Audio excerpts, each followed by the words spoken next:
Здравствуйте, ребята! Я рада приветствовать вас на уроке биологии и приглашаю вас в наше путешествие по организму человека. Тема нашего урока – вегетативная нервная система, ее роль в регуляции деятельности внутренних органов. Сегодня на уроке мы рассмотрим вегетативную нервную систему, а также рассмотрим нарушения в работе нервной системы по их предупреждению. Вегетативная нервная система регулирует кровообращение, дыхание, пищеварение, обмен веществ, выделение, деятельность эндокринных желез. То есть обеспечивает трофические функции организма и поддержание состава внутренней среды. В различных ситуациях внутренние органы нашего организма работают с разной интенсивностью. Например, когда человек бежит, начинает усиленно работать сердце, легкие и потовые железы, снабжая организм необходимой энергией и защищая от перегрева. Во время сна, наоборот, наш организм переходит в энергосберегающий режим.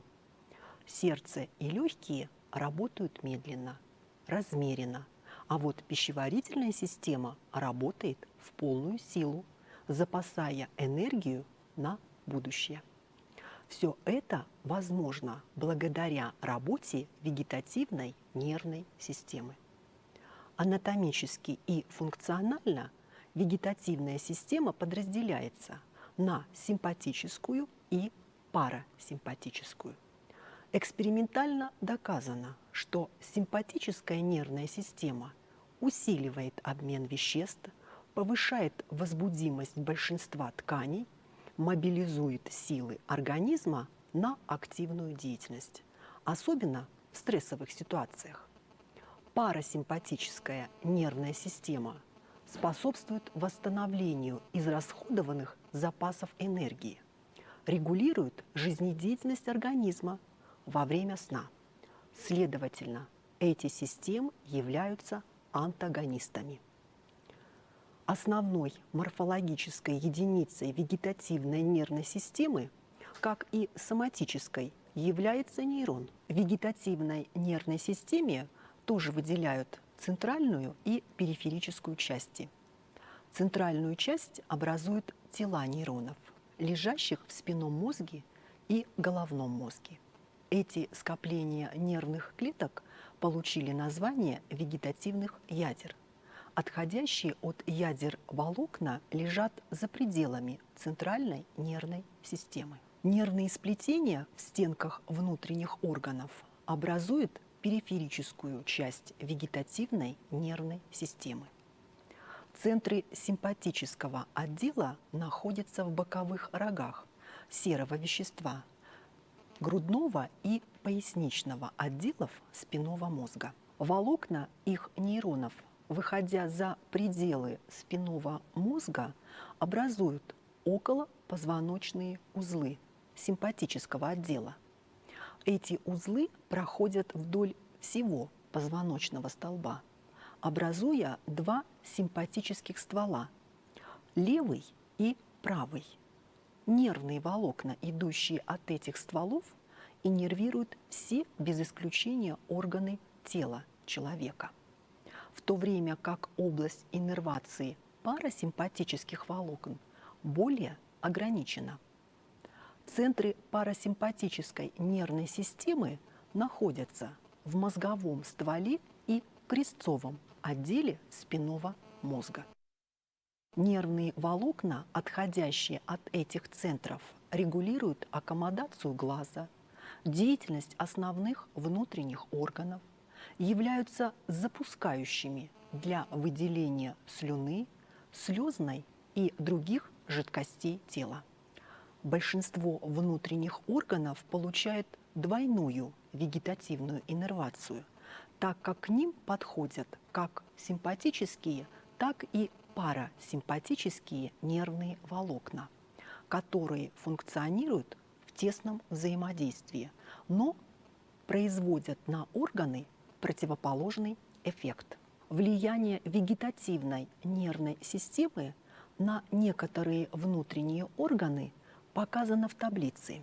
Действие симпатических нервов, усиление и учащение сердечных сокращений, сужение артерий и повышение кровяного давления, замедление перистальтики, уменьшение активности, расслабление мочевого пузыря, расширение бронхов и облегчение дыхания, расширение зрачка, поднятие волос, усиление секреции потовых желез.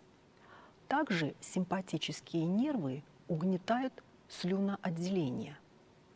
Парасимпатические органы ослабляют и замедляют сердечные сокращения, расширение артерий и понижение кровяного давления, ускорение перистальтики, повышение активности пищеварительного тракта, участвуют в сокращении мочевого пузыря и сокращении бронхов. Под действием парасимпатических органов сужается зрачок. Происходит прилегание волос, ослабление секреции потовых желез, а также усиливается слюноотделение. Вся деятельность вегетативной нервной системы построена по рефлекторному принципу.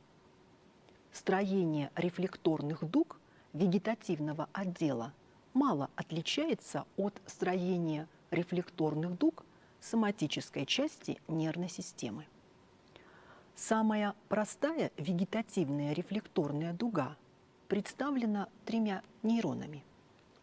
Первое звено – это чувствительный нейрон, берущий начало в органах и тканях и направляющий собранную информацию к соответствующим ядрам в спинной или головной мозг. Второе звено несет импульсы из центральной нервной системы к рабочему органу. Этот путь представлен 2 нейронами, один из которых можно назвать вставочным, так как он находится между чувствительным звеном рефлекторной дуги и двигательным нейроном. Тела третьих нейронов лежат в периферических узлах вегетативной нервной системы. Отростки этих нейронов направляются к органам и тканям в составе вегетативных или смешанных нервов. Заканчиваются нервные волокна на гладких мышцах, железах и в других тканях. Вегетативные рефлексы часто наблюдают врачи для суждения о функциональном состоянии вегетативной нервной системы. Например, в клинике исследуют рефлекторные изменения сосудов при механическом раздражении кожи, проведение по коже карандашом. У здорового человека при этом возникает кратковременное побледнение раздражаемого участка кожи.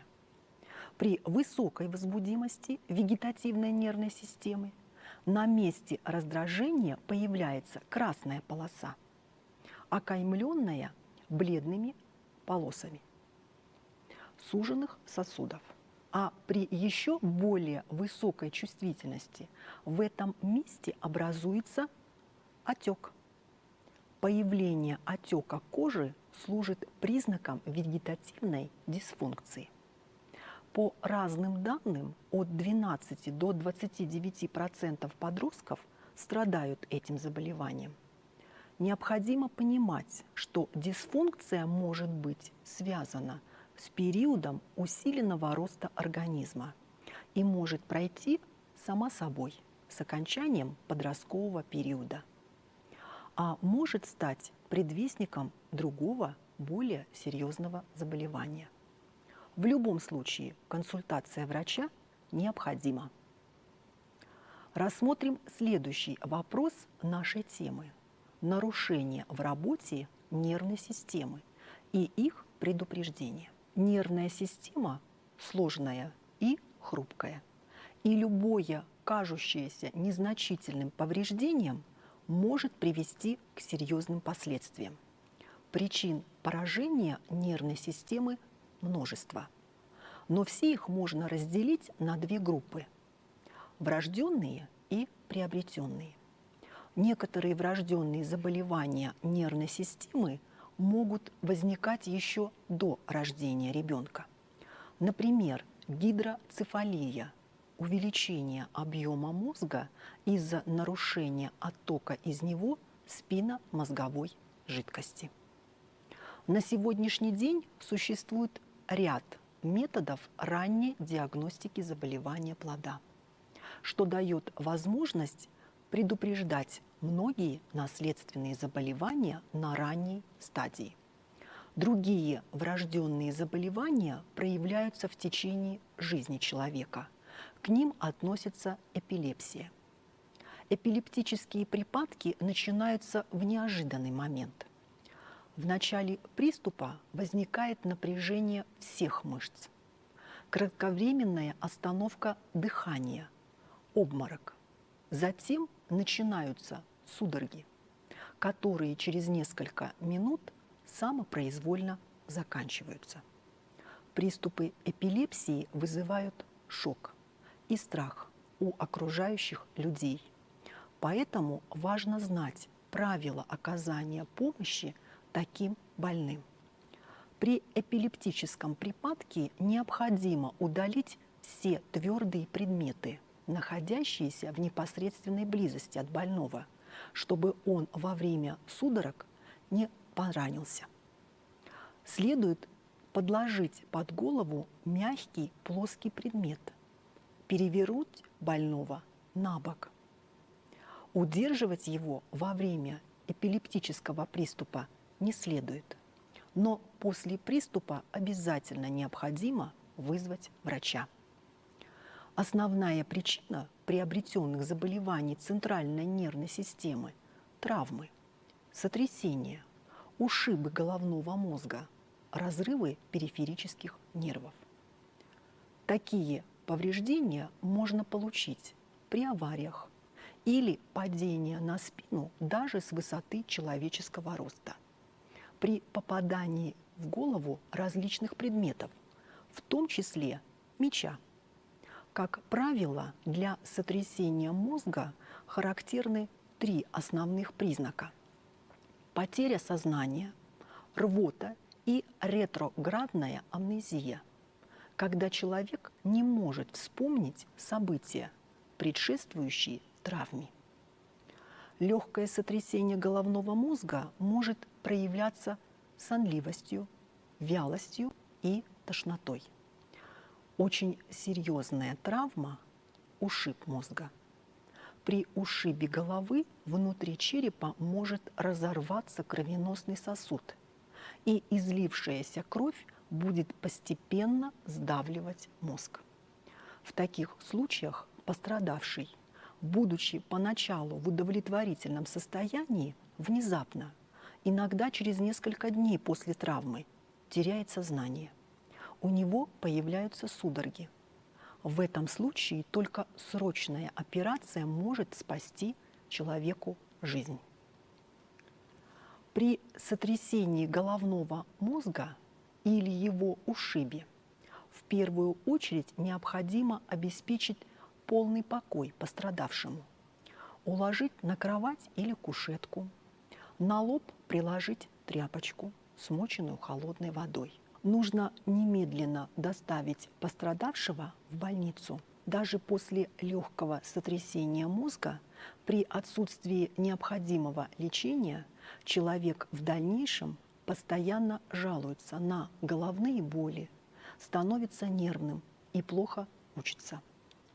Учитывая, что нервные клетки очень напряженно работают и нуждаются в постоянном притоке крови, приносящей кислород и питательные вещества, легко понять, что к заболеваниям нервной системы могут привести причины сосудистого характера.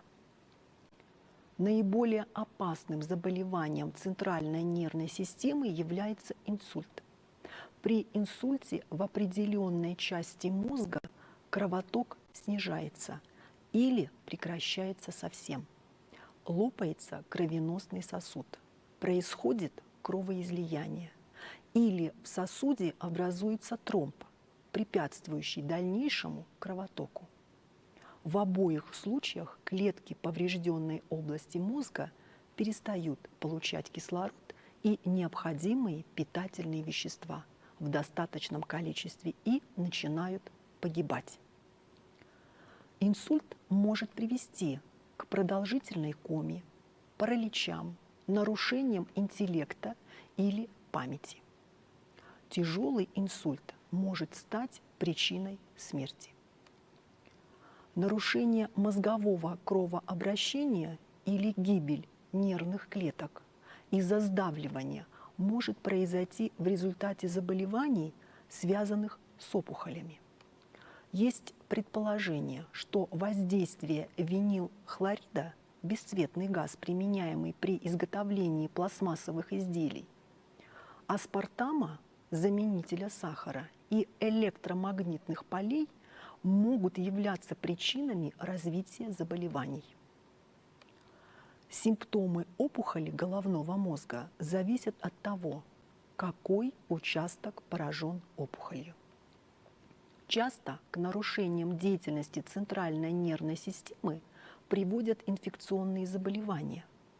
В организме начинаются воспалительные процессы, вызванные бактериями, вирусами, грибковой инфекцией и другими простейшими. К таким болезням относятся менингит, энцефалит, корь, ветрянка, свинка, герпес, краснуха, бешенство, полиомиелит и многие другие. Нарушения питания также могут привести к расстройству нервной системы. Недостаток витаминов Е, ПП или групп В служит причиной таких заболеваний нервной системы, как пелагра, нейропатия и другие. Причиной нарушения деятельности центральной нервной системы часто являются так называемые вредные привычки. Употребление наркотиков, психотропных и психоактивных веществ, различных стимуляторов и антидепрессантов, злоупотребление алкоголем, отравление ядами и тяжелыми металлами – все это неминуемо ведет к тяжелым нервным расстройствам и патологиям. Отрицательное действие никотина на центральную нервную систему выражается вначале в ее возбуждении, а затем в угнетении. Поэтому курящие люди становятся раздражительными и легко возбудимыми. У них нарушается сон, аппетит. Нередко возникают расстройства памяти, головные боли, бессонница, дрожание рук, снижается работоспособность, ухудшается настроение. Доказано, что алкоголь негативно влияет на нервную систему человека. Причем негативное влияние на мозг находится в прямой зависимости от концентрации алкоголя в крови. В начале опьянения активность центров мозга, управляющих поведением, подавляется. Утрачивается разумный контроль над поступками. Снижается критическое отношение к себе. По мере того, как концентрация алкоголя в крови нарастает, происходит дальнейшее угнетение тормозных процессов в коре головного мозга, что сопровождается раскрепощенностью низших форм поведения и инстинктов. При очень большом содержании алкоголя в крови главным образом страдает функция мозжечка. Человек полностью теряет ориентацию, не может пройти по прямой линии, и ему трудно даже просто держаться на ногах. Еще более отрицательное воздействие на нервную систему оказывает потребление наркотических веществ. Они проникают практически во все нервные клетки и нарушают их деятельность. Химические соединения, которые содержатся в наркотиках, Нервная клетка принимает за нейромедиаторы и беспрепятственно с ними взаимодействует. Примером является потребление морфия или героина, которые подстраиваются под гормон серотонин и приносят человеку удовольствие. При этом организм перестает вырабатывать эти гормоны. И если наркоман не примет очередную дозу, у него начинается ломка, ужасные боли буквально в каждой клетке тела. Человек полностью теряет волю и становится рабом пагубной привычки. Нервная система человека – это одна из самых важных систем организма, которая отвечает за действие и координацию всех систем и органов. Благодаря работе нервной системы человек может передвигаться, питаться, мыслить и дышать. Здоровье нервной системы влияет на самочувствие, поведение, эмоциональное состояние. Нервная система уязвима, поэтому профилактика заболеваний должна занимать не последнее место в жизни каждого. В ней нет ничего уникального. Правильное питание и здоровый образ жизни, отказ от вредных привычек, использование необходимых средств защиты, своевременное лечение на ранних стадиях – все это поможет сохранить здоровье и умственные способности на долгие годы. Завершая наш урок, я предлагаю нам вспомнить основные вопросы, которые мы рассмотрели сегодня на уроке в форме тезисов, утверждений. Тезисы первого вопроса – вегетативная нервная система. Вегетативная нервная система обеспечивает трофические функции организма и поддержание состава внутренней среды.